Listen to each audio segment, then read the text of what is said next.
কয় কারণে উজু ভাঙে এবং সেগুলো কি কি বলেন তো?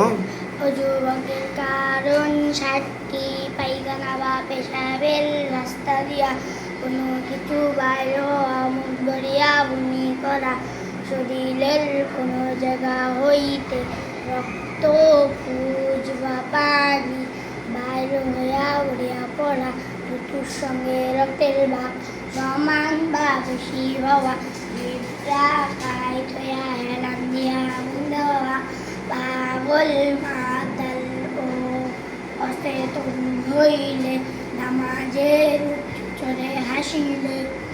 মাশাআল্লাহ বলেন সবাই। তাহলে এই 7 কারণের কোনো একটি যদি কারোর সাথে ঘটিত হয় তাহলে তার উজু ভেঙে যাবে নাকি? 1 নম্বর কারণ কি বলেন তো? পায়খানা বা পেশাবের রাস্তা দিয়ে কোনো কিছু বের হইলে উজু ভেঙে যায়। 2 নম্বর কি?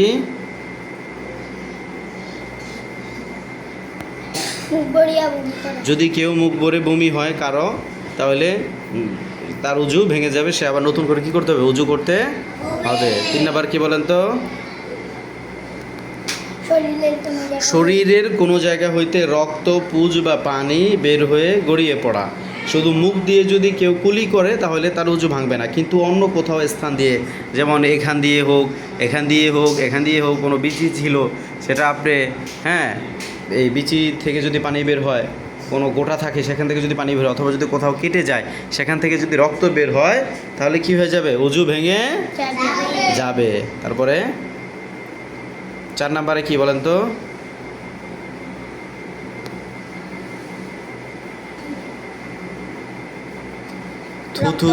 থুতুর সঙ্গে রক্তের ভাগ সমান বা বেশি হয়। মানেই হচ্ছে আপনার মুখ দিয়ে যদি এই পরিমাণ থুতু বের হয় যে থুতুর সাথে রক্ত বের হয়েছে, এবার রক্ত আর থুতু যদি সমান বরাবর হয় অথবা থুতুর চেয়ে রক্তের পরিমাণটা যদি বেশি হয় তাহলে কি হয়ে যাবে? উজু ভেঙে যাবে। 5 নম্বরে কি বলেন তো?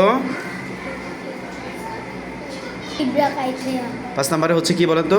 চিত বা কাত হয়ে অথবা হেলান দিয়ে, কেউ যদি হেলান দিয়ে, যেমন এই যে ফারদিন এখন হেলান দিয়ে আছে না দেয়ালের সাথে, হেলান দিয়ে এভাবে ঘুমিয়ে গেছে, অথবা কেউ চিত হয়ে শুয়ে আছে অথবা কাত হয়ে শুয়ে আছে, এই অবস্থা যদি সে ঘুমিয়ে যায় তাহলে তার উজু ভেঙে যাবে। 6 নম্বরে কি বলেন তো?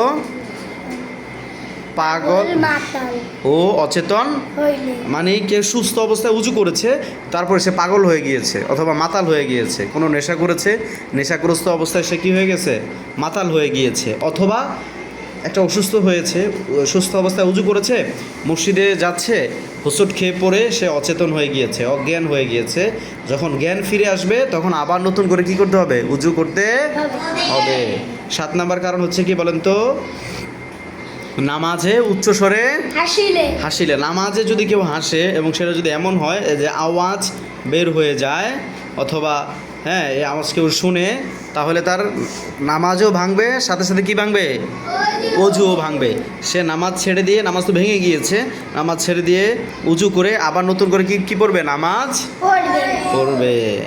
বুঝতে পেরেছেন? এই 7 কারণের কোনো একটি যদি কারোর সাথে ঘটিত হয় তাহলে উজু ভেঙে যাবে। এছাড়া অন্য কোনো কারণ নেই যার কারণে উজু ভেঙে যাবে। তাছাড়া প্রত্যেক নামাজের পরে উজু না ভাঙলেও সুন্দর করে আবার নতুন করে উজু করে নেওয়া, এটা একটা সুন্নাত। ঠিক আছে? ধরেন আপনি আসরের নামাজ পড়েছেন, আসর থেকে মাগরিব পর্যন্ত আপনি আমল করেছেন, কিন্তু আপনার উজু ভাঙেনি, তারপরেও মাগরিবে নামাজের সময় আসলে যদি নতুন করে উজু করে নেন তাহলে সওয়াব বেশি হবে। বুঝতে পেরেছেন? হাদিসের মধ্যে এসেছে যদি কেউ উজু করে এবং উজুতে যে অঙ্গগুলো ভিজে, কিয়ামতের দিন সেই অঙ্গগুলো নূরে আলোকিত হয়ে যাবে। সুবহানাল্লাহ বলেন।